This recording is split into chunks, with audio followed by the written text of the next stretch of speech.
Jamaah rahimakumullah. Kita sekarang berada di bulan Sya'ban. Bulan Sya'ban ini termasuk bulan yang sangat mulia, tapi dilupakan. Berapa banyak barang-barang yang bagus yang orang tidak tahu manfaatnya, atau buah-buahan atau sayur-sayuran ya, yang manfaatnya bagus karena orang-orang nggak tahu, jadi diabaikan. Salah satunya cipluan. Tahu cipluan? Cipluan itu kita waktu cilik itu biasa di sawah semangat buat sawat-sawatan. Sekarang dihargai sama orang. Kenapa? Karena orang punya ilmu. Jadi yang membuat dia menghargai sesuatu itu karena dia punya ilmu. Dia tahu ini sesuatu yang manfaat loh. Tapi sama orang diabaikan. Bulan Sya'ban ini ya mirip lah. Sesuatu yang dilalaikan sama manusia. Coba kita lihat apa yang dilakukan banyak umat Islam di bulan Sya'ban ini. Ya nggak ada. Mungkin mereka akan rame-rame nanti nisfu Sya'ban. Akan ada perayaan nisfu Sya'ban. Padahal sebenarnya nggak ada perayaan yang dilakukan Nabi Muhammad SAW dalam malam nisfu Sya'ban. Usamah bin Zaid. Usamah bin Zaid. Mana mau kasih hadiah? Jangan yang besar-besar hadiahnya. Kalau pertanyaannya ringan yang cilik-cilik aja. Nah. Taib. Usamah bin Zaid. Apa hubungannya sama Nabi Muhammad SAW? Nah, yang mau jawab angkat tangan. Apa hubungan Usamah bin Zaid sama Nabi Muhammad SAW? Nah.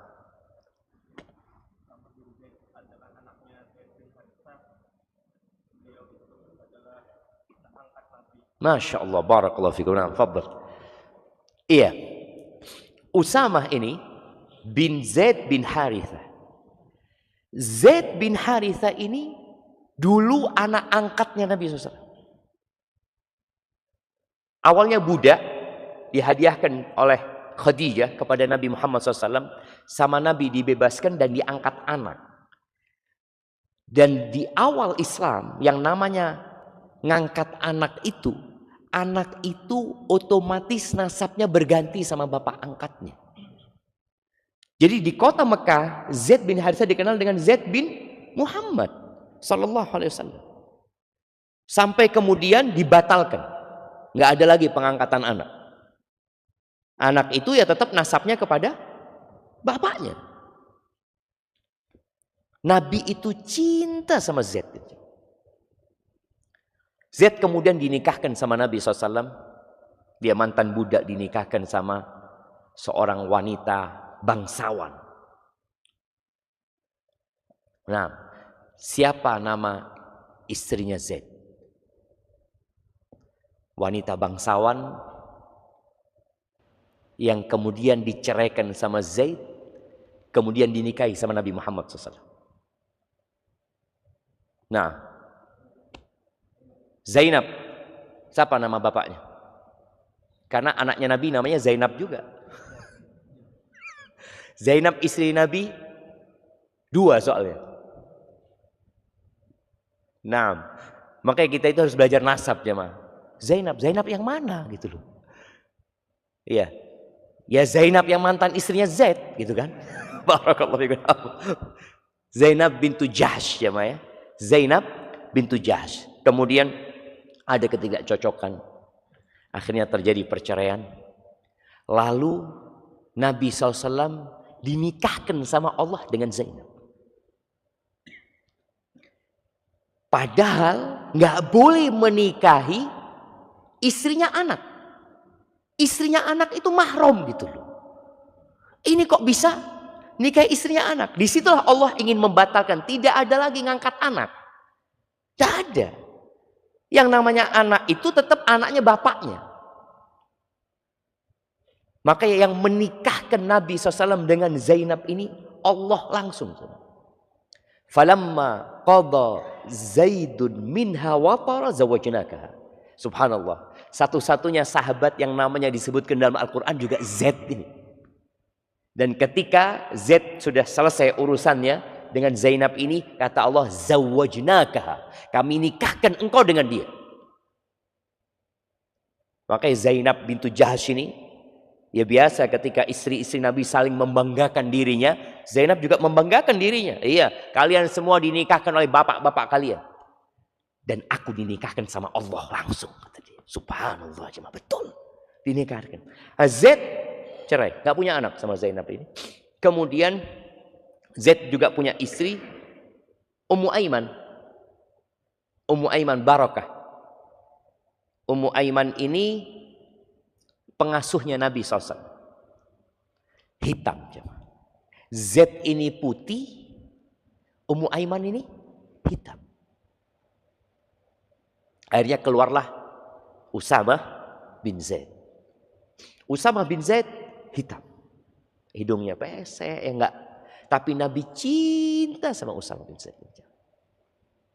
Disitulah Usamah tanya sama Nabi SAW. Ya Rasulullah, lam araka tasum syahran ma tasumu min Sya'ban. Aku kok nggak pernah lihat engkau sepanjang tahun ini berpuasa di satu bulan seperti puasamu di bulan Sya'ban. Ada apa sebenarnya gitu. Dan Nabi sudah tua, jemaah. Baik. Bicara Nabi sudah tua. Umur berapa Nabi SAW sampai kota Madinah? Nah, 53, sahih. Kasihkan hadiah. Umur 53. Ya sudah tua kalau dikatakan orang umur 53 itu. Muda itu sampai umur berapa? 40. Setelah 40 es tua. Makanya tidak boleh merasa muda, bahaya. Kalau tetap merasa, si enom aku es tua. Sudah waktunya bertobat. Waktunya kembali kepada Allah Azza wa Jalla. Apalagi kalau sampai umur 60 tahun. Nabi SAW itu dijamin masuk surga. Umurnya juga sudah di atas 53 tahun ketika beliau sampai kota Madinah. Beliau banyak puasa di bulan Sya'ban. Bahkan di hadis Aisyah dikatakan kana yasumu Sya'ban kullah. Beliau puasa Sya'ban full. Full puasa Sya'ban. Dan di riwayat lain dikatakan illa qalila, kecuali sedikit yang enggak puasa gitu. Artinya hampir full beliau puasa Sya'ban. Ditanya, "Kenapa ya Rasulullah? Kok engkau puasa Sya'ban ini enggak seperti bulan-bulan lain?" Di sini Nabi SAW mengatakan, "Dzaka syahrun yaghfalu anhu an-nas baina Rajab wa Ramadan." Itu bulan yang diabaikan oleh manusia, yang dilalaikan oleh manusia, yang dilupakan oleh manusia, yang posisinya terjepit antara bulan Rajab yang merupakan bulan haram dan bulan Ramadan. Bulan diturunkannya Al-Quran dan bulan puasa. Sehingga bulan Sya'ban ini orang lalai. Bayangin ya. Kelalaian ini sudah ada di masa Nabi Muhammad SAW. Yang pada waktu itu nggak ada yang hafal bulan Januari, bulan Maret dari sahabat Nabi, nggak ada. Mereka taunya bulan-bulan ya 12 bulan itu. Nah, Anda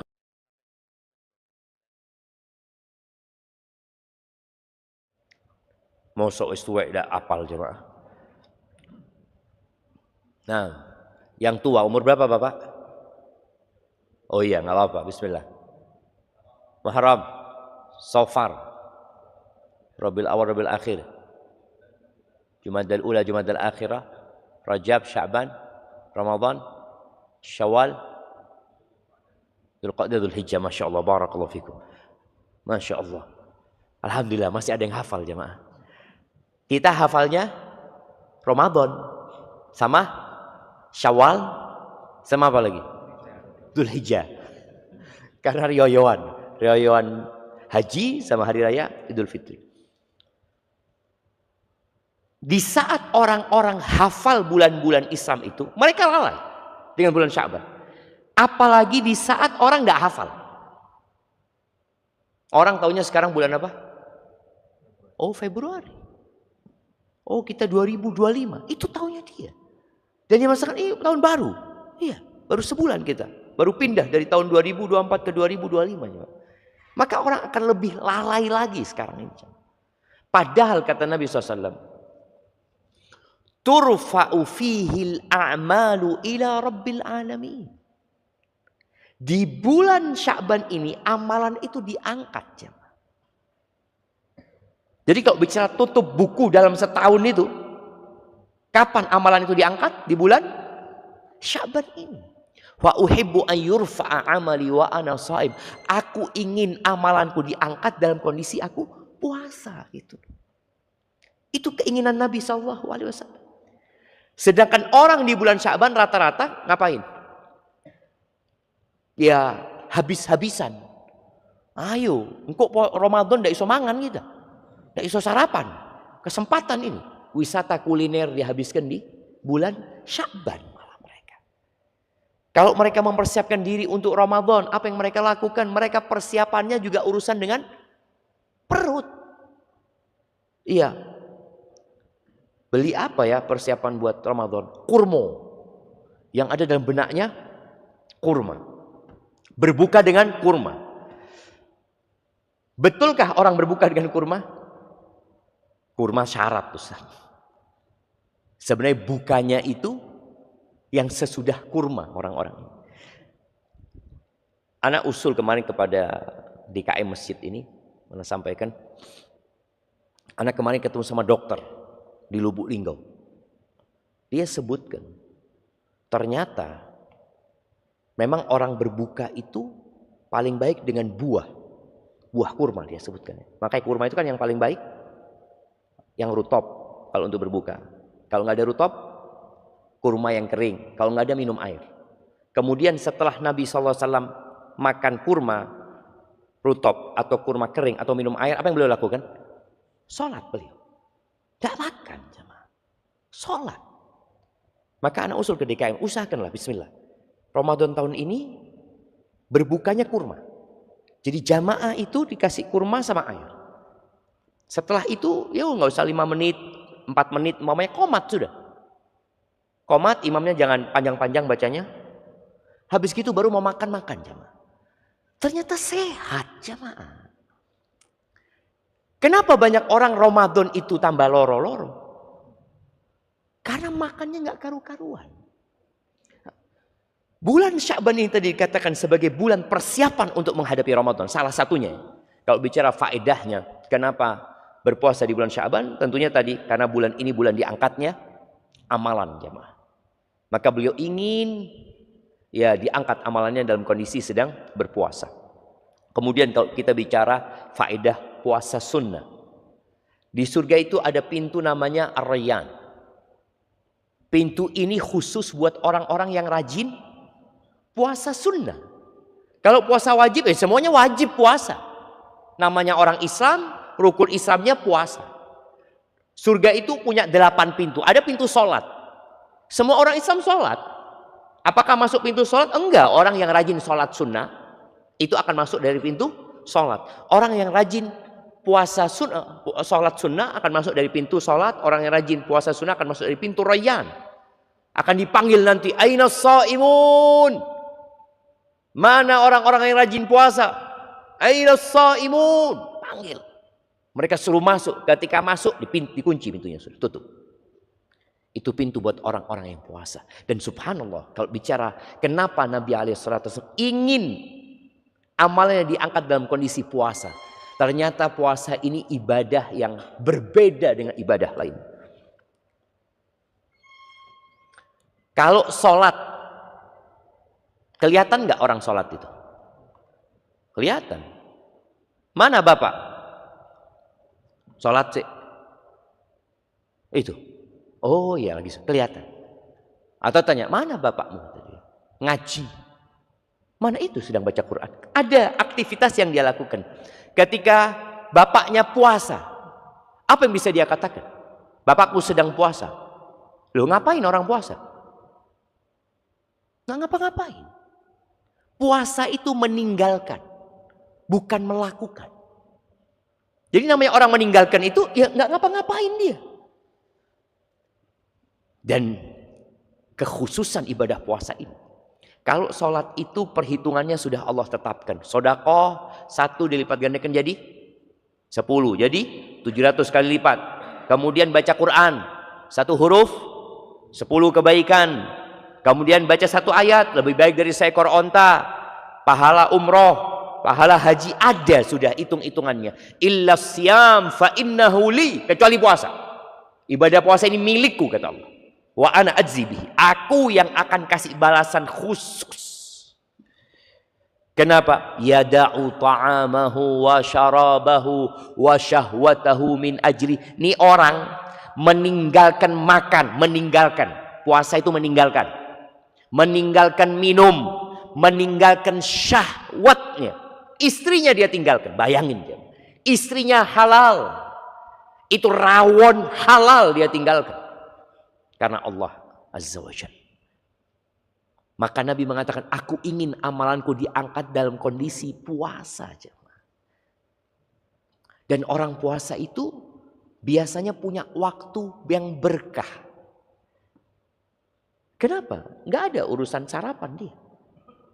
Nggak ada urusan minum kopi, makan pisang goreng, nggak ada. Ketika orang pada saat makan siang, dia nggak ada. Dia bisa baca Quran, dia bisa berzikir. Jadi benar-benar waktu yang orang puasa itu waktu yang berkah. Sehingga kita bisa beramal banyak.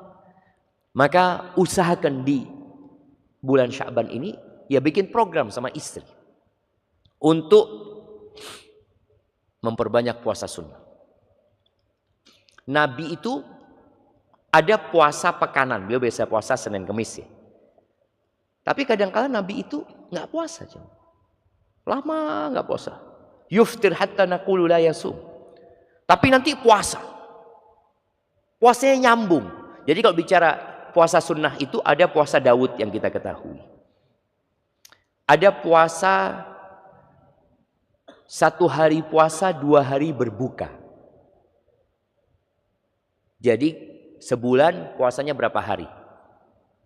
10. Iya. Betul enggak jemaah?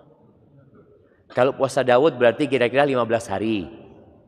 Kalau sehari puasa 2 hari berbuka 10 hari. Kalau puasa Senin Kemis 8 hari. Kalau puasa tengah bulan 3 hari. Jadi macam-macam orang bisa milih puasa itu. Jadi minimal kalau kita memang, aduh anak ini berat puasa Ustaz. Kemarin ada pertanyaan yang mengatakan, Ustaz, anak ini di lapangan Ustaz, kerjanya Ustaz. Berat kalau puasa Ustaz. Oke. Tidak ada liburnya. Ada kan? Iya libur mau istirahat Ustaz. Mau makan-makan. Loh ya itu. Kita itu berusaha, kalau memang nggak bisa puasa karena kerjaannya berat di luar sana, ya kita tadi cari waktu-waktu yang libur, usahakan puasa. Paling nggak sehari puasa di bulan Sya'ban ini. Kalau bicara, ya nggak apa-apa puasa sedino. Tapi kalau bisa 3. Kalau bisa tambah 8. Kalau bisa lebih 10. Kalau bisa lebih 15. Bisa lebih lagi ya puasa 25 hari. Puasa 27 hari. Boleh, nyambung aja puasanya. Jadi tadi Nabi SAW kadang-kadang puasanya nyambung. Berhari-hari beliau puasa, nanti setelah itu beliau nggak berpuasa. Dan kalau bicara orang itu yang bekerja sulit untuk berpuasa karena dia niatnya kurang dan tidak membiasakan diri. Kuli jemaah. Kalau ana suruh kerja nguli dari jam 8 pulang jam 4, ana nggak kuat. Tapi kuli tiap hari kerja itu, ya kuat. Karena itu kerjaannya. Seorang wanita yang hamil, puasa apa nggak puasa? Perempuan yang hamil, bisa nggak puasa sunnah? Ini jangan bicara puasa Ramadan, karena kita masih belum Ramadan. Bisa nggak wanita hamil puasa sunnah? Bisa, kalau mau dan mampu. Karena tubuh kita ini adalah markabun ilallah. Kendaraan menuju kepada Allah. Kalau kita tidak menjaga kendaraan ini, maka perjalanan kita menuju kepada Allah akan terganggu. Ketika ada orang sakit, Nabi SAW mengatakan dalam doanya, Allahumma shfi abdaka fulan. Ya Allah, sembuhkan hambamu yang namanya fulan. Yamshi laka ila salah wa yanka laka aduan. Supaya dia bisa jalan menuju ke masjid untuk sholat. Dan supaya dia bisa berjihad di jalan Allah Azza wa Jalla. Karena memang kendaraannya kalau sakit nggak bisa digunakan untuk ke masjid. Nggak bisa digunakan untuk jihad. Ketika tubuh kita tidak jaga, kita nggak akan bisa puasa. Makanya tadi Anda bicara wanita hamil. Ya Anda dulu nggak tahu. Anda dulu taunya wanita hamil itu memang nggak boleh banyak gerak. Harus pelan-pelan jalannya. Ya. Kemudian kalau bangun dari mana? Duduknya harus ditulungi. Ayo. Sekarang setelah terbuka media ini, ternyata ada orang hamil masih bisa olahraga. Masih bisa pencolotan. Loh, kok iso ya? Ternyata bisa. Kalau kita membiasakan. Makanya ada wanita hamil yang memang nggak bisa puasa. Ada. Memang dalam agama kita boleh dia tidak berpuasa kalau tidak mampu. Tapi apakah semua wanita hamil tidak mampu? Oh enggak, tergantung kondisi tadi kendaraan dia. Kalau kendaraan dia jaga, walaupun sudah tua, lu api sejamaah. Enggak mogok-mogok itu kendaraan. Maka di bulan Sya'ban ini usahakan latihan. Tadi yang wanita yang hamil, aduh anak hamil Ustaz enggak bisa puasa. Cobalah puasa. Enggak kuat zuhur buko. Enggak apa-apa. Enggak apa-apa. Orang yang puasa sunnah itu amiru nafsi. Dia itu pemimpin dirinya. Kalau dia mau lanjutkan. Dia mau batal, ya batal. Tapi tidak boleh niat batal. Soalnya kalau niat batal, harus batal. Mau dia niat, insya Allah zuhur batal. Terus tidak puasa dia. Karena puasa ini ibadah yang niatnya harus nempel. Jadi usahakan enggak, anak niat puasa. Tapi kalau nggak kuat, anak akan berbuka. Itu kan kalau nggak kuat. Boleh jadi hari ini dia puasa. Tadi anak sampaikan buat orang yang hamil, buat tukang-tukang terus terang. Sedih anak jamaah. Melihat banyak orang bekerja itu nggak puasa. Dengan alasan nggak kuat. Nggak kuat Ustaz. Padahal memang dari rumah wis bawa makan siang dia jamaah. Beda kalau dia itu niat puasa. Nggak kuat baru berbuka. Ini enggak, memang niat makan siang. Enggak, niatkan. Biasakan dia. Tadi enggak kuat, anak jam 9 wis tidak kuat. Oke, bismillah.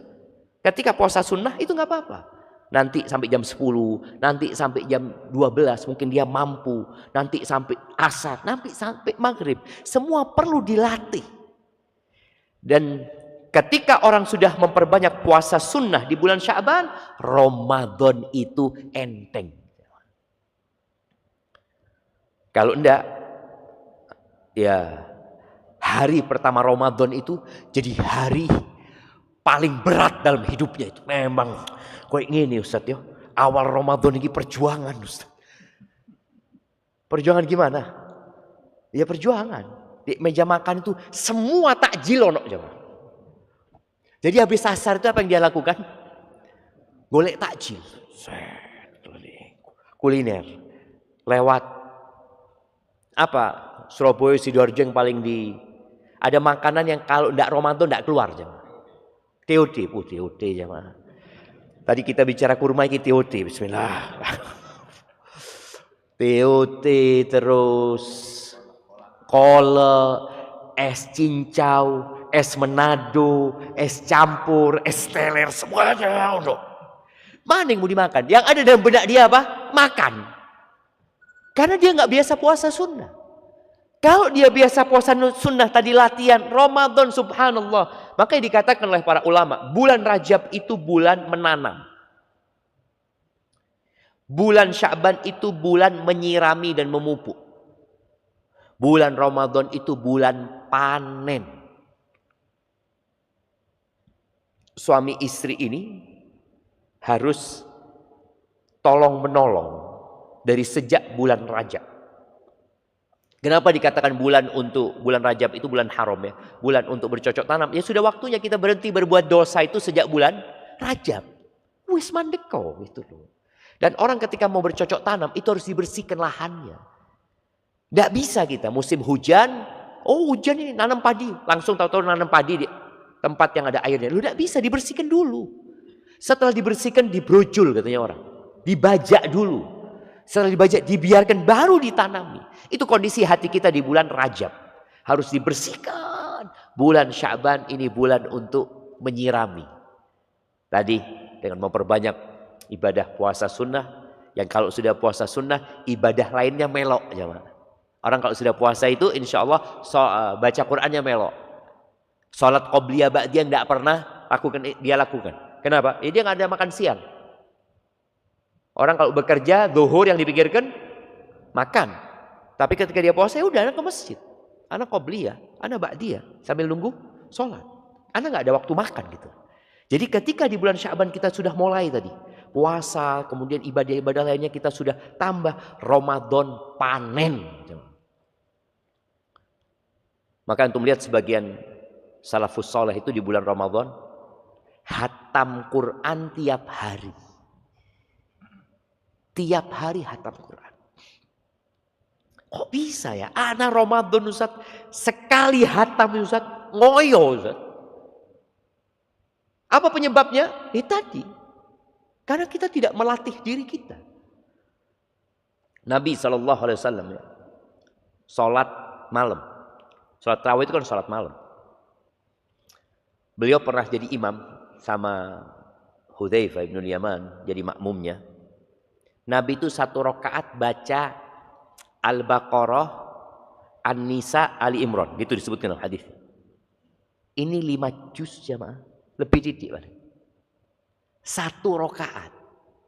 Kita imami dawa titik tarawih, apa yang kita lakukan? Sopo imame iki? Langsung sing salah sopo? Imame. Iki DKM iki ngawur iki. Kita wis tuwek-tuwek ngene lho. Nabi SAW sudah tua sampai bengkak kakinya. Sampai bengkak kakinya. Artinya orang ketika sampai umurnya tinggal sedikit, ya mau nggak mau seperti kuda pacu. Kuda pacu itu ketika dekat finish, apa yang dia lakukan? Tambah ngos-ngosan dia jamaah. Terus dia pacu. Mari ngene wis. Kadang-kala kita semakin tua ngomongnya apa? Wis tuwek Ustaz. Ndak kuat meneng. Dulu waktu muda, ya padha wae. Bukan dulu muda anak 1 rakaat 5 juz, enggak. Jadi sejak muda biasa qul huwallahu ahad, qul a'udzu birabbil falaq. Ketika tua, panjang dikit, sudah kuat. Maka tolong biasakan tadi. Antum di bulan Sya'ban ini sholat malam lah. Kalau enggak hafal Quran, boleh pegang mushaf. Antum pegang mushaf. Soalnya kita kan mungkin ya hafalan kita enggak banyak. Juz amma kurang dikit. Jadi bukan juz amma plus, tapi juz amma kurang ini sih juz amma ini. Jadi kalau antum memang nggak punya hafalan, ya sudah mulai di bulan Sya'ban ini antum sholat, pegang Quran. Kalau nggak beli Quran yang besar, kan ada sekarang Quran khusus orang tua, yang besar sama ada kursinya ya berdiri sudah antum buka. Ini sholat sunnah ya, sholat sunnah antum buka, baca 1 halaman. Baca halaman sesudahnya nantinya 2 rakaat salam, kemudian buka halamannya, kemudian untuk salat lagi. Ini dalam usaha kita untuk panen di bulan Ramadan nanti. Jadi ketika imamnya sholat panjang, antum terbiasa aja. Ana pernah ke penjara Sukamiskin. Bukan di penjara aja ya. Kita diundang kajian di penjara. Apa bulan Ramadan waktu itu ya? Itu salah satu pengurus masjidnya nyampaikan, Ustadz alhamdulillah Ustadz kita di 10 hari terakhir Ustadz kita ngundang imam dari luar Ustadz kata dia. Terus alhamdulillah kita 10 hari itu hatam Quran tarawihnya. Ya nggak banyak berarti 1 malam 3 sampai 4 juz. Kuat alhamdulillah Ustadz, orang-orang semangat Ustadz. Apa kita nunggu di penjara jamaah? Baru 4 juz. Jadi kalau di luar, memang bedanya orang di penjara itu kan, ya wis, tidak nganu apa-apa. Ya sembahyang aja gitu kan. Dia bisa seperti itu. Dan kita sebenarnya mampu. Kalau dikatakan nggak mampu, ya karena tadi kita tidak membiasakan diri kita. Jamaah rahimakumullah, di surat At-Tahrim. Oh, afwan. Bukan surat At-Taghabun. di ayat 14, 15. Surat Taghabun ayat 14-15. Ini tadi bagaimana kita di bulan Sya'ban bersama keluarga bisa bareng-bareng jamaah untuk maksimal. Allah mengatakan ya ayyuhalladzina amanu, wahai orang-orang yang beriman. Ini panggilan khusus buat orang yang beriman. Baik, ana mau tanya, berapa kali Allah mengatakan ya ayyuhalladzina amanu dalam Al-Qur'an? Jamaah Surabaya Sidoarjo ini kan. Nah, berapa kali? Berapa? 70-an. Kurang akeh. Ya Allah jemaah. Kita ini kalau hatam Quran mesti akan lewat semuanya. Abdullah bin Mas'ud radhiyallahu anhu mengatakan, "Idza qara'ta au idza sami'ta ya ayyuhalladzina amanu." Kalau engkau mendengar ya ayyuhalladzina amanu fa'ar'iha sam'ak, rungokno. Pasang telingamu. Kenapa? Di situ ada kebaikan yang hendak Allah sampaikan atau ada keburukan yang Allah ingin mengingatkan kita. Tapi kalau kita baca kemudian enggak berhenti, ya wes. Maka usahakan bapak-bapak, ibu-ibu ketika baca ya ayyuhalladzina amanu berhenti. Buka tafsirnya. Apa ya? Kenapa Allah panggil aku? Ada apa ya? Kasih tanda nanti di Al-Quran. Oh, ini panggilan yang pertama. Ketemu panggilan yang kedua. Kasih tanda. Panggilan yang ketiga. Biasanya kan orang kalau hatam Quran itu ya pakai Quran yang sama ya. Ya sudah, nanti dia lewat. Oh, ini panggilan lagi yang pertama. Terus dia. Ya Allah jemaah, berapa kali Allah manggil ya ayyuhalladzina amanu? Nah, 89. Sahih, 89. 90 kurang 1, 89 kali. Nah, ini salah satu panggilan Allah Subhanahu wa taala. Tunggu.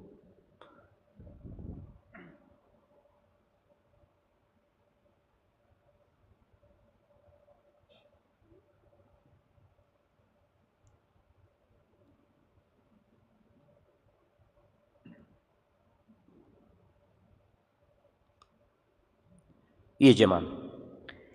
Ini panggilan nomor 87. 89 itu ada di surat At-Tahrim. 88. Surat At-Tahrim ayat 6. Kemudian panggilan terakhir itu di surat At-Tahrim juga ayat 8. Itu panggilan terakhir. Ya ayyuhalladzina amanu. Baik, di panggilan nomor 87 ini Allah mengatakan, wahai orang-orang beriman, inna min azwajikum, sesungguhnya ada sebagian istri-istri kalian, ada sebagian pasangan-pasangan hidup kalian, wa auladikum, dan anak-anak kalian, aduwwan lakum fahdharuhum, musuh buat kalian. Jadi ada pasangan hidup kita ini musuh buat kita. Bukan mengingatkan kita kepada Allah, malah ngajak kepada kemaksiatan. Suaminya mau sholat malam, bangun, dipegangi sama istrinya. Nanti mas, sholat ya? Aduh, tidak wajib mas. Turun. Ada yang seperti itu. Suaminya mau puasa sunnah, kata istrinya, aduh mas kesel aku mas. Sana kalau mau sahur dewe. Artinya tidak ada dukungan. Tapi ada istri atau ada pasangan hidup kita yang tatkala kita bilang, besok aku mau puasa sunnah insya Allah, sahur. Subhanallah, dia dulu yang bangun jemaah. Nyepak no sahuri. Lalu dia katakan, mas, ayo, wis siap. Masya Allah. Duh, poso gitu. Padahal dia niatnya tidak full ya, Pak. Tapi karena dia siap no sahur, akhirnya niat puasa juga. Tidak apa-apa. Ini namanya tolong menolong dalam kebaikan. Dicepak no semuanya ya. Dia siapkan, istrinya juga ikut puasa, atau istrinya kadang-kala mungkin datang bulan dia nggak puasa, tapi dia tetap siapkan buat suaminya. Ini ya istri-istri yang soleh atau pasangan-pasangan hidup yang soleh. Tapi ada yang musuh. Ada anak-anak juga yang musuh buat orang tuanya. Fahdharuhum, hati-hati sama mereka. Kadangkala kecintaan suami kepada istrinya membuat dia lupa sama Allah Subhanahu wa taala. Istrinya minta ini, minta itu, akhirnya suami sampai korupsi. Cari dengan jalan yang tidak diperbolehkan karena tuntutan istri. Hati-hati. Anak-anak juga seperti itu. Berapa banyak orang tua yang selalu memenuhi kebutuhan anaknya sampai anaknya rusak. Musuh buat kalian. Fahdaruhum. Hati-hati sama mereka. Terus gimana menghadapi mereka? Allah mengatakan, wa in ta'fu wa tasfahu wa taghfiru fa innallaha ghafurur rahim. Kalau kalian maafkan, ya sudahlah, artinya tidak usah itu dijadikan bahan keributan.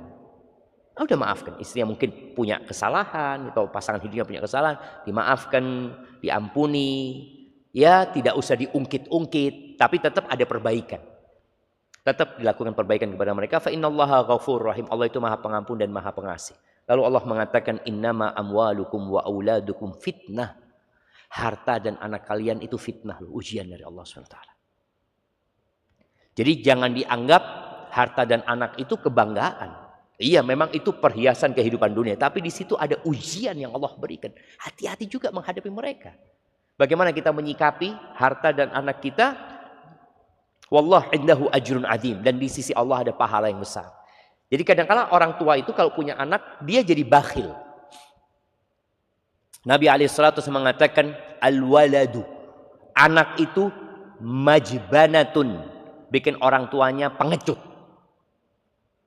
Jadi dulu ketika jihad, ada panggilan jihad, orang ini waktunya jihad, anaknya mengatakan, aduh ayah jangan, ayah nanti aku jadi anak yatim kalau ayah berangkat. Sebagian orang saya mengatakan, Ustaz, anak punya istri, anak punya anak. Anak yang membuat orang akhirnya jadi pengecut. Majhala, membuat orang tuanya jadi bodoh. Gak bisa belajar ilmu dia. Atau melakukan tindakan kebodohan, gara-gara anak. Yang ketiga, mabkhalah, anak itu menjadikan sumber kebakhilan. Orang tua jadi bakhil gara-gara anak. Ibu-ibu nabung, sedekah enggak? Ketika tanya, kenapa nabung? Ya Ustaz, buat anak Ustaz, insya Allah anak kepingin dia kuliah nanti di UNER Ustaz. Umur berapa anaknya? 2 tahun Ustaz. Ingin jawab. Jadi dia tidak mau sedekah sudah. Semua duitnya buat anak ini. Anak istri umur 2 tahun. Oh iya Ustaz, tapi kan nggak tahu kita rizki. Oh iya sudah. Padahal sedekah itu tidak ngurangin rizki. Nggak ngurangin. Tapi tadi membuat orang tuanya jadi bakhil. Kemudian yang keempat, anak itu mahzanah, sumber kesedihan orang tuanya. Karena orang tua selalu mikirkan anak akhirnya sedih. Anaknya kayak gini, anaknya kayak gini. Dan ketika sedih, orang itu jadi tidak produktif. Maka ahibati fillah, bapak-bapak, ibu-ibu, agar ya di sisa umur ini jadi sakinah hidupnya. Supaya sakinah bukan hanya di dunia, tapi sampai ke surga Allah SWT. Tidak saling menuntut. Karena boleh jadi istri-istri bapak ini ada yang mempersiapkan gugatan jemaah. Tapi tidak di dunia. Dia di dunia tidak wis tuwek aku saiki. Tapi engkau lek mati aku. Iya ada. Maka tolong perbaiki hubungan kita sama keluarga kita. Ajak bareng-bareng menuju kepada Allah Subhanahu wa taala. Mulailah di bulan Sya'ban ini. Tapi dengan memperbanyak ibadah sunnah. Paling tidak puasa, insya Allah yang lainnya ikut. Tadi baca Qur'annya ikut, ya sedekahnya ikut. Kemudian nanti masuk bulan Ramadan, nggak ada lagi keributan sesama suami istri dalam urusan bersama. Ini bulan puasa, bukan bulan makan. Sudah makan kurma, makan sedikit, kemudian 10 terakhir itu sudah siap untuk berjuang mencari Lailatul Qadar. Persiapannya kapan? Sekarang kita persiapan. Hadza wallahu a'lam bishawab. Itu yang dapat Anda sampaikan. Mungkin kita masuk ke sesi tanya jawab. Monggo bapak-bapak, ibu-ibu kalau ada pertanyaan silahkan. Mic di tempat emak-emak sudah. Mana mic wirelessnya? Mungkin siap.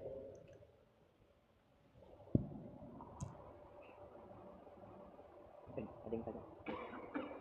Satunya yang buat emak-emak. Waalaikumsalam warahmatullahi wabarakatuh. Oh subhanallah. Iya. Siapa yang mau nambah 2? Ada hadiah, masih banyak hadiahnya. 5 faedah safar. Sebenarnya banyak faedah, tapi Imam Syafi'i menyebutkan 5. Yang pertama tadi healing ya, tafarruju hammin. Bahasa dulu itu tafarruju hammin. Jadi menghilangkan kegalauan ya, kegundahan. Yang kedua kemudian waqtisabu ma'isyatin, nyari rizki. Kemudian yang ketiga itu ilmun. Kemudian yang keempat, kelima. Nah, angkat tangan yang mau jawab. Mana? Angkat tangan dulu biar kelihatan ustadznya. Suara-suara tok ini dari ustadz ini. Apa? Ya, oh ini. Nah. Oh enggak apa-apa, Masya Allah. Ada jawabannya sudah. Alhamdulillah. Fadal barakallahu fikum. Iya. Ilmun wa adabun wa suhbatu majidi. Ilm, adab. Kita belajar adab. Kita kadangkala itu ketika bergaul sama orang, kita jadi tahu, oh ternyata kayak gini ya caranya menyayangin anak kecil ya. Oh ternyata seperti ini caranya jual beli yang halal ya. Dia dapat adab, dapat etika. Ketika dia bergaul sama orang yang berbeda-beda. Yang kelima, wasuhbatu majidin. Bersahabat dengan orang-orang mulia. Ketemu sama orang-orang besar. Karena boleh jadi di kampung kita nggak ada orang besar. Atau kadangkala kita nggak tahu. Tapi ketika keluar kota kita ketemu, ya Allah, anak ketemu fulan, anak ketemu fulan, anak dapat nasihat dari fulan ya. Itu didapatkan ketika safar, jemaah. Oleh karena itu, sebagian ulama itu ditanya, aku menuntut ilmu ke satu kota yang sudah banyak ustadznya, ke satu ustadz, atau aku merantau? Katanya merantau engkau. Perlu tetap merantau itu, jemaah. Maka acara seperti ini dilakukan oleh bapak-bapak ini, ya kalau bisa dilakukan berulang kali. Bukan hanya di sini. Boleh jadi, oh ada ustadz. Umpamanya mau ke pondoknya Ustadz Abdullah Zain di Purbalingga, berangkat. Atau yang dekat lah dari Sidoarjo, Gresik. Ada Al-Furqan, tempatnya Ustadz Aun, mamanya sana. Berangkat, karena selama ini ustadznya yang datang kan. Ustadz yang diundang. Enggak, sekali-kali enggak. Ana yang mau berangkat, ana yang mau datang ke sana. Dan enggak harus rombongan. Rombongan ini kan ngenten ini suwi. Ayo iki, sik kurang wong iki. Jadi, tapi kalau enggak berangkat sudah 5 orang, yuk berangkat sudah, bismillah. Tadi berangkat, ngaji di sana, ketemu ustadznya, minta nasihat, terus pulang. Nggak apa-apa, jemaah. Barakallahu fikum. Ya, tadi tambahannya 2 itu. Tapi tadi disebutkan penghapusan dosa itu termasuk faedah dari safar juga, karena safar sebagian dari adab ya. Barakallahu fikum. Tafadhol. Kalau ada pertanyaan? Nah, di belakang situ. Emak-emak di belakang ada mic? Sudah, siap. Iya, tafadhol. Barakallahu fikum. Boleh lah. Kalau bisa jawab, dijawab. Kalau enggak, wallahu a'lam. Apa hukum kita untuk bersumpah wallahi di suatu aktivitas, misalnya kita bekerja sebagai media sosial, berinteraksi dengan internet. Nah kan itu banyak mudaratnya, kan? Kadang kita mengintervensi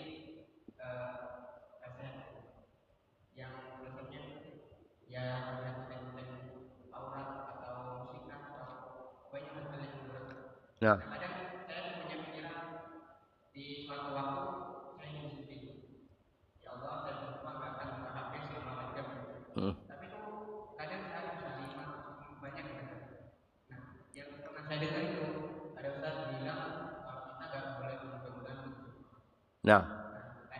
Sekarang anak apa sih? Kadang nggak bersumpah tapi akhirnya dia juga bekerja kayak mindset apa? Akhirnya sinilah. Iya, masya Allah, barakallahu fikum. Masya Allah. Iya, bicara sumpah coba ya. Tatkala mereka mengatakan tidak boleh bermudah-mudahan, iya nggak boleh bermudah-mudahan, harus serius, men. Jadi tatkala bersumpah, ya, sumpahnya untuk kebaikan. Dia mengatakan, wallah, ana nggak akan pegang HP ini sampai besok pagi. Kenapa dia butuh sumpah? Karena dia butuh penguat. Dia sedang mengatakan itu agar dia ingat dengan sumpah engkau dengan nama Allah loh, jangan disentuh. Tapi ketika dia melanggar ya mau nggak mau bayar kafaratul yamin. Dia bayar sumpahnya. Apa kafaratul yamin? Ngasih makan, membebaskan budak, kemudian memberi makan 10 orang ya, atau memberi pakaian mereka, kalau tidak puasa 3 hari. Artinya kan orang dengan adanya konsekuensi itu, harapannya dia tidak melakukan perbuatan tadi. Juga ada sumpah yang kadangkala orang meremehkannya, padahal sumpah itu ada konsekuensinya. Contohnya dia makan di warung.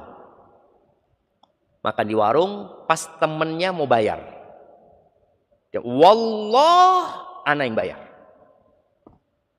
Ternyata tetap temennya yang bayar. Dia harus bayar sumpahnya.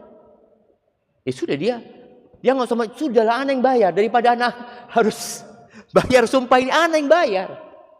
Itu juga harus ada konsekuensinya. Tapi ada sumpah-sumpah yang laghul hadis. Orang mengatakan, wallah ana sebenarnya dia nggak niat sumpah, jadi sekedar sumpah yang terbiasa di lisannya tapi tidak diniatkan. Maka kalau tadi antum niat sumpah, ada konsekuensinya. Dan nggak apa-apa ketika orang menguatkan niatnya dalam rangka meninggalkan kemaksiatan, atau menguatkan niatnya dalam rangka berbuat kebaikan. Soalnya kalau dia nggak ada sumpah kan, ya nggak ada penyemangat ya, seperti itu. Barakallahu fikum. Nah, enggak, bukan. Memang niat, dia. Tapi konsekuensinya harus dijaga. Konsekuensinya harus dijaga. Barakallahu. Baik, di belakang ada pertanyaan?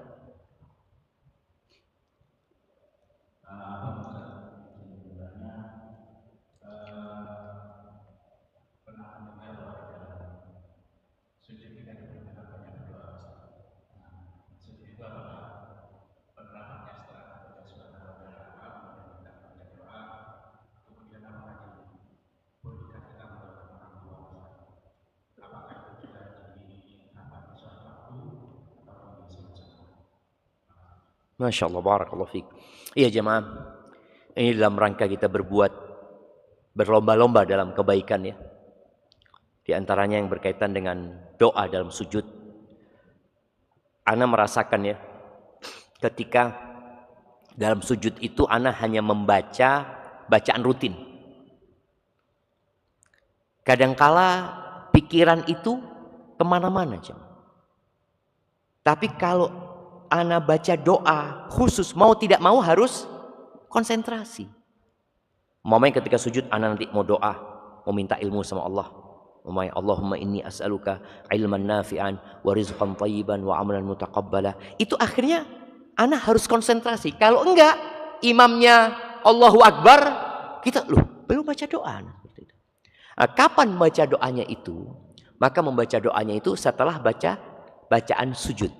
Setelah kita membaca bacaan sujud yang macam-macam itu, baru kita berdoa. Kemudian baca doanya diusahakan memang doa-doa yang diajarkan oleh Rasulullah Sallallahu Alaihi Wasallam. Kenapa jamaah? Karena doa yang diajarkan beliau alaihi salatu wassalam itu pendek tapi mencakup. Apalagi kalau kita jadi makmum. Kalau kita jadi makmum baca doa bikin sendiri, ya imamnya sudah berdiri, doa kita belum selesai. Tapi doa-doa Nabi SAW itu pendek-pendek sebenarnya. Usahakan kita baca, karena memang waktunya biasanya nggak panjang. Kemudian usahakan juga kalau harus memohon selain doa-doa yang diajarkan oleh Nabi Muhammad SAW, pakai bahasa Arab. Pakai bahasa Arab. Kalau nggak bisa bahasa Arab, sebagian ulama membolehkan. Kalau memang dia nggak bisa bahasa Arab. Kemudian doanya yang macam-macam tadi, doa buat orang tua. Kita Rabbighfirli wali walidayya warhamhuma kama rabbayani shaghira, boleh kita baca itu. Yang tidak diperbolehkan dalam sujud itu membaca Al-Qur'an. Itu nggak boleh. Gimana Ustaz kalau doa itu ada di Quran? Seperti Rabbana atina fid dunya hasanah wa fil akhirati hasanah wa qina adzabannar. Doa ini ada di Quran. Boleh nggak kita baca ketika sujud? Nah, siapa yang bisa jawab? Kalau boleh kenapa? Kalau tidak boleh kenapa? Nah, fadhal. Kasih mic-nya.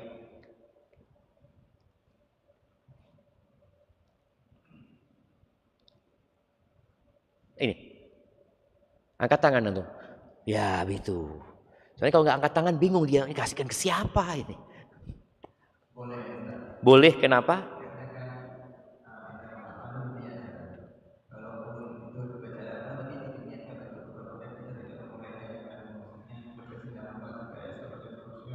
Masya Allah. Iya, boleh ketika diniatkan membaca doa. Tidak boleh kalau diniatkan baca Quran. Sahih. Barakallahu fikum. Fadal, fadal. Nah, itu. Jadi kalau kita, bagaimana niat membaca Al-Quran? Niat baca Quran itu niat kepingin dapat pahala di setiap huruf. Plus doa. Enak ini. Ana doa plus dapat pahala setiap huruf 10 kebaikan. Itu nggak boleh. Karena baca Quran dilarang ketika sujud. Jadi ketika antum baca doa itu niatnya baca doa bukan baca Quran, nggak apa-apa. Baca doa-doa yang ada dalam Quran ya. Rabbana hablana min azwajina wa dzurriyyatina qurrata a'yun waj'alna lil muttaqina imama, boleh. Asalkan bukan niat membaca Al-Quran. Kemudian apakah di sholat sunnah dan wajib sholat? Semuanya sholat. Karena sabda Nabi SAW, idza sajadtum, kalau kalian sedang sujud, fa'aktsiru fihi minad du'a. Banyakin doa gitu. Namun ketika menjadi makmum, hendaklah memperhatikan kewajiban dia mengikuti imamnya. Karena mengikuti imam ini ada 4 jam yang berkaitan dengan hal tadi ya. Ada orang yang mendahului imam. Imam belum berdiri sujud, orang ini sudah berdiri duluan. Itu nggak boleh. Ada yang membersamai imam, barengan be imam, juga nggak boleh. Kemudian yang ketiga, ada yang terlambat dari imam. Imamnya sudah berdiri, dia masih doa sujudin. Terus apalagi tasyahud akhir ya, kan imamnya suwi salame ya.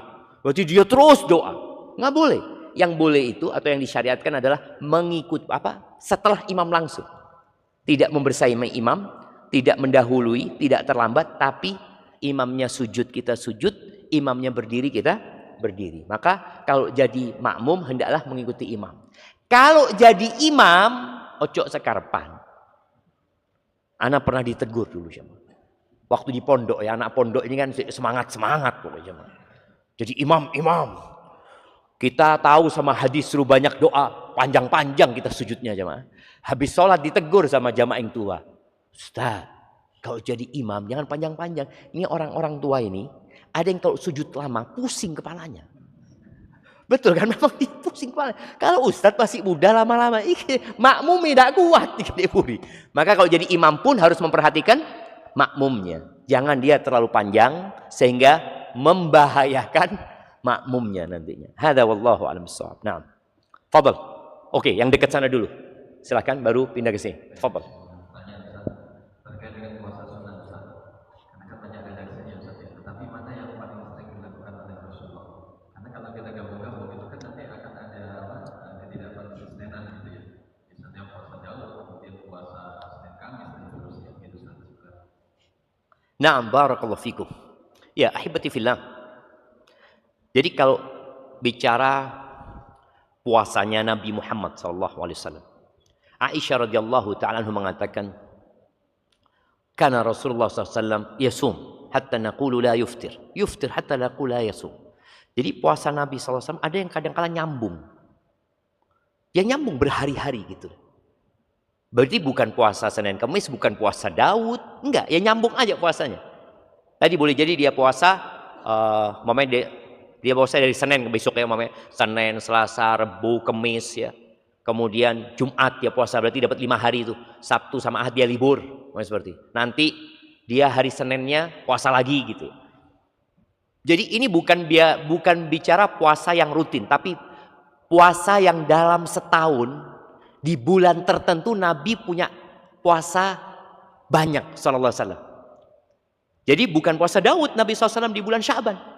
Bukan puasa Senin Kamis, enggak. Memang puasanya nyambung seperti itu. Tapi kalau kita mau punya kebiasaan selain di bulan Sya'ban ya. Kan ada orang puasa Sya'ban tetap dia mau puasa Daud. Ya tafadhol, enggak apa-apa. Tapi Ustaz kayaknya anak puasa Sya'ban, enggak, anak enggak mau Daud. Anak mau lebih banyak, enggak apa-apa. Tapi bukan gabung sama puasa Senin Kamis, enggak. Dia melakukan itu disebabkan bulannya bulan yang dianjurkan banyak puasa. Namun kalau di bulan-bulan lainnya, ya hendaklah dia konsisten dengan tadi dia puasa Daud. Dia sudah puasa Daud karena Nabi SAW mengatakan itu puasa yang paling baik ya. Puasanya Daud ya. Maka nggak perlu dia ketika Senin, ana mau puasa Senin. Padahal dia Ahad kemarin puasa. Seharusnya Senin nggak puasa. Dia baru puasa lagi hari Selasa. Nggak usah dia puasa hari Senin. Dia ambilnya puasa Daud aja. Tapi kalau dia mau pun ya nggak apa-apa sebenarnya.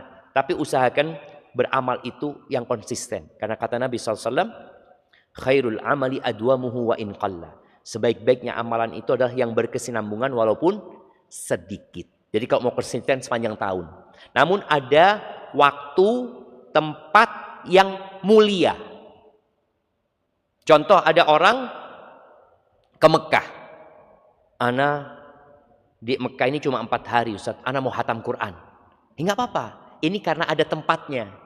Mungkin di Indonesia dia nggak bisa 4 hari itu gitu. Dia bisa pada saat itu saja. Nggak apa-apa. Di bulan Sya'ban ini tadi dia rubah kebiasaan dia. Kemudian dia menjadikan bulan Sya'ban sebagai bulan yang hampir full dia puasa. Seperti itu. Oh iya, kalau menggabungkan niat boleh sebenarnya. Artinya kita puasanya niatnya puasa Sya'ban nih. Kemudian pas hari Senin, kita akan dapat fadilah hari Senin. Kemudian kita pas hari Kamis, kita akan dapat fadilah hari Kamis. Gitu. Karena fadilahnya itu berkaitan dengan harinya. Kita tetap akan dapat faedah itu. Makanya puasa tanggal 13, 14, 15, kita akan dapat faedah harinya. Tetap gitu. Dengan niat ya alhamdulillah sekarang hari Senin, hari diangkatnya amalan ya. Insya Allah ana akan puasa Sya'ban sekalian hari Senin ini. Seperti itu. Barakallahu fikum. Taib. Di sini yang tanya duluan. Sebelah sini.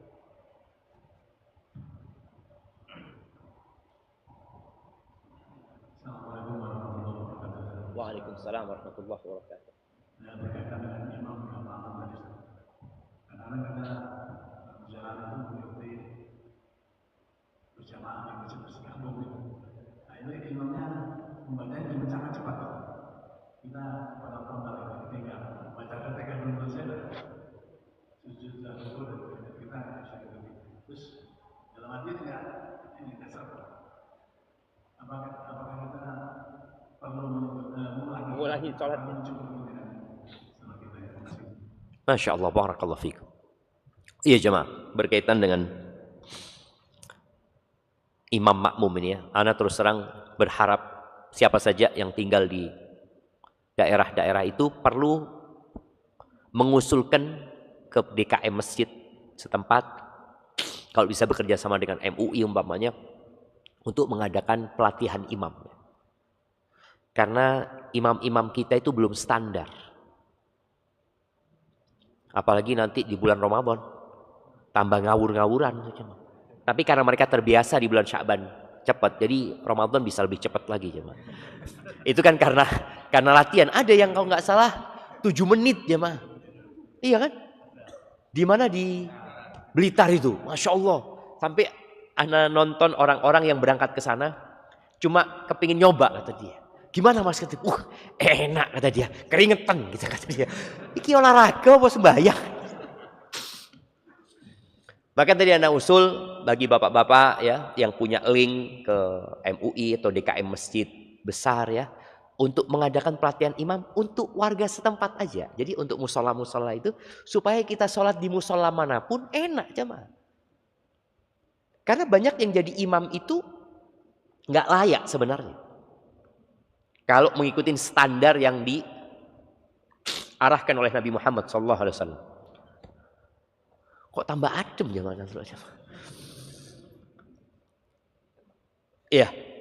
Jadi kalau bicara standarisasi imam itu penting sekali karena kita tahu 5 waktu ya.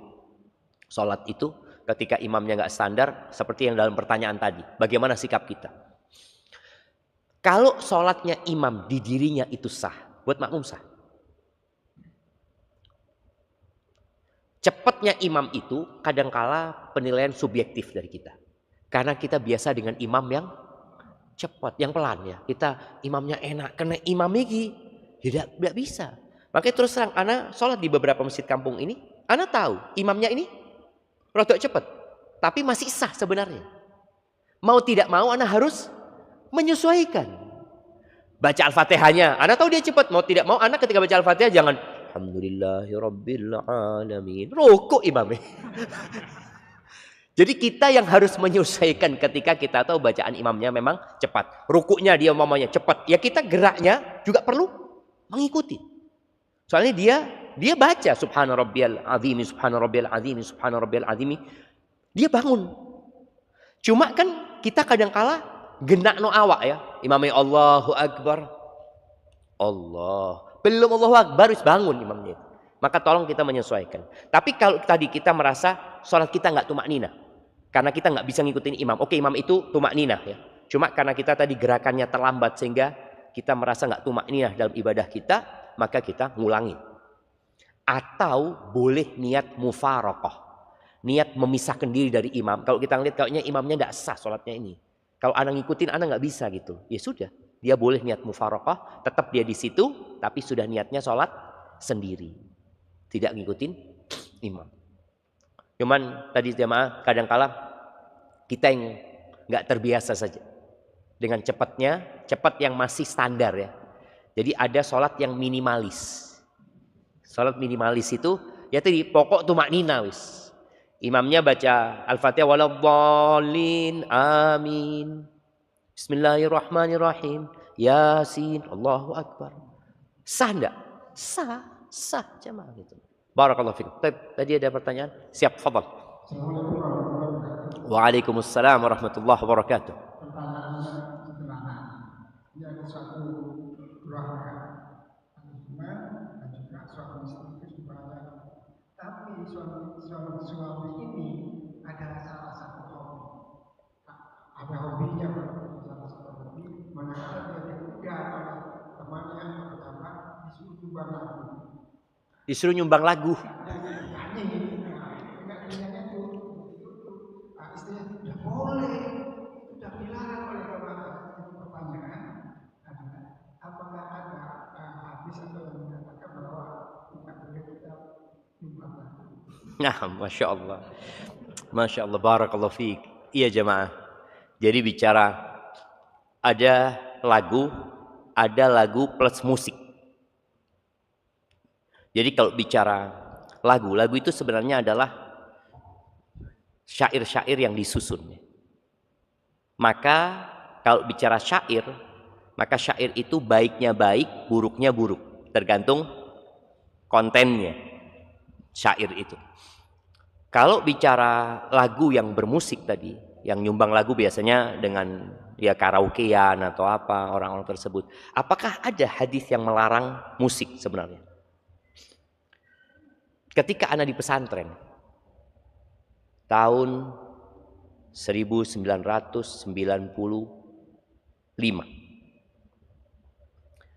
di pesantren kita itu kita selalu mengadakan drum band, kemudian latihan marawis ya di pondok kita itu. Ada satu pondok yang mengharamkan musik. Terjadilah dialog. Kita baru pertama dalam hidup. Kok ono sih ngomong musik ini haram? Terjadi dialog, tapi kayaknya nggak ketemu. Pada saat itu, Ana ditanya sama teman, Syafiq, menurut ente apa hukumnya musik lagu-lagu ini? Ana ngomong ada dua pendapat ulama, yang satu haram, yang satu boleh. Ana milih yang boleh, karena kita waktu itu tidak belajar. Kita sudah terbiasa mendengarkan lagu dan musik. Tiap sore di pondok itu disetel musik habis asar itu. Jadi mau tidak mau kita terbiasa dengan hal itu. Setelah anak pelajari, ternyata 4 madhab itu mengharamkan. Gak main-main ternyata. Anak pernah ke pondok di desa, di Jember ini.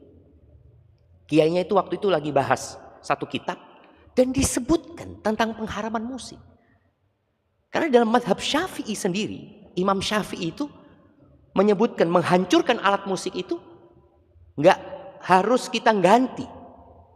Kecuali kalau alat itu masih bisa dipakai untuk selain alat musik. Sampai seperti itu. Jadi masalah ini ternyata masalah yang sudah lama dari zamannya Imam Syafi'i, Imam Malik sudah dibahas. Ada sebagian kecil ulama yang membolehkan musik. Di antaranya yang dikenal adalah Ibnu Hazm Al-Andalusi. Beliau berpendapat semua hadis musik itu dhaif dan palsu. Padahal tidak. Ada hadis yang sahih, Ada yang hasan, di antaranya ucapan Nabi sallallahu alaihi wasallam, la ya'tiyanna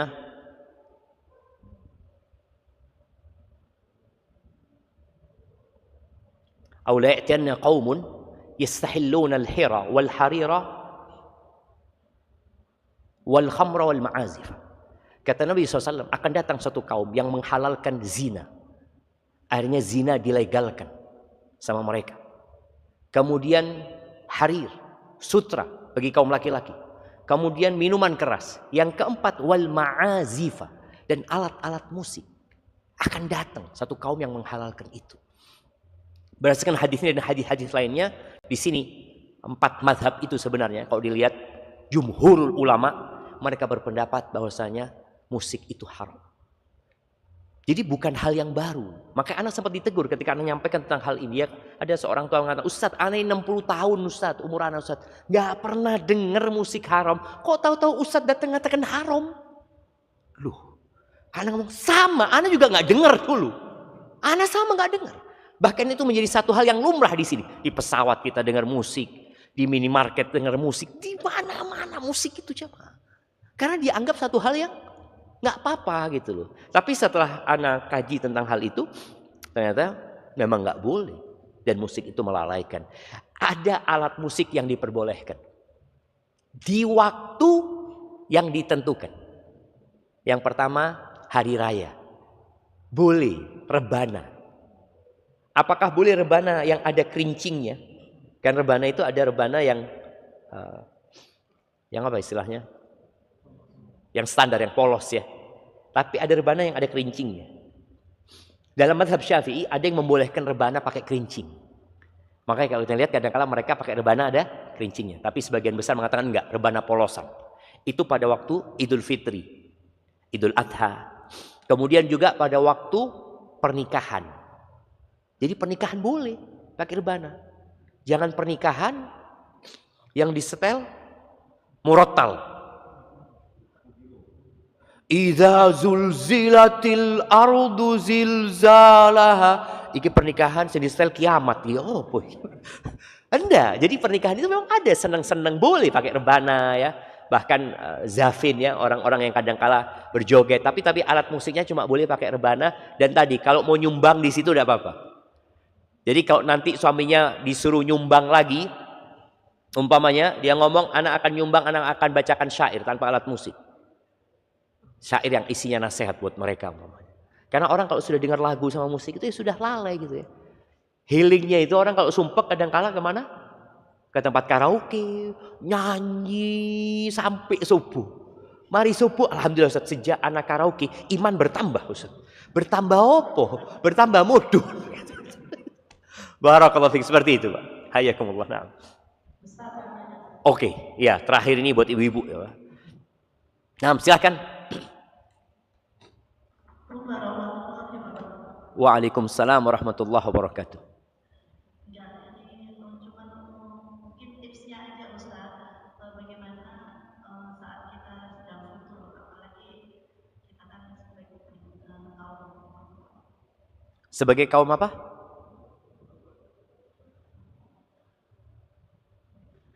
Nah, gimana kiat-kiatnya? Afwan Ibu, barusan terputus ya.